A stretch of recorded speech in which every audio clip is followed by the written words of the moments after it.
You know why they can do it and you can't? It's because they possess no power. It's because there's no change when they do it in the atmosphere. And when you do it, there's a shift in the atmosphere, and everything that's in it, including the people, are impacted by what you do. You see, another person can do something and then you do it, and the impact and the difference is vastly different. The contrast is out of this world. That another person can do the same thing you do and people aren't even blinking twice.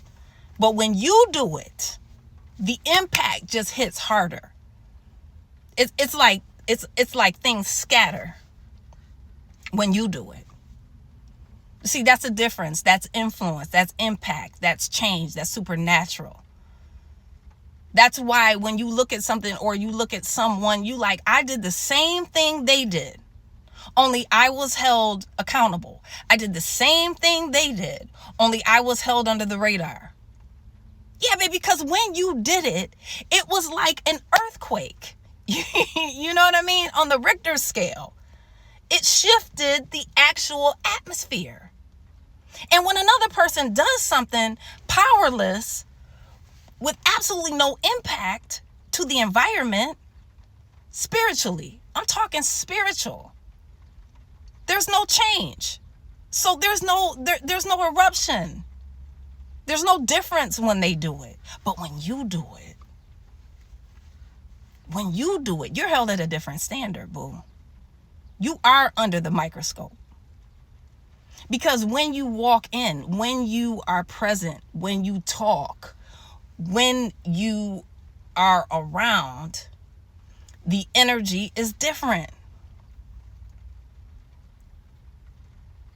And that's why you will sit back and go, you know what I mean? Why do I not get away with something that the next person, why am I held under the fire and held to the fire and called on the carpet when the next person, because there was no impact when they did it, boo.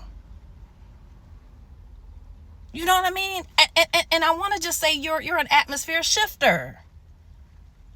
You are an actual atmosphere shifter.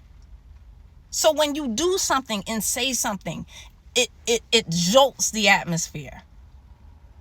That's how equipped you are. That's how spiritually astute you are. And that's how much God has his hand on your life, is just what it is. Even when you are not operating fully in your giftings, even when you are not fully conscious, even when you are not aware, it's impactful. And you have to know that about yourself. That's why things are vastly different between you and another person. That's why you'll sit back and go, that's not fair. No, it's not fair. Your gifting and what God has given you, it's not fair. But neither is the favor that he's given you either. And you absolutely, positively walk in that.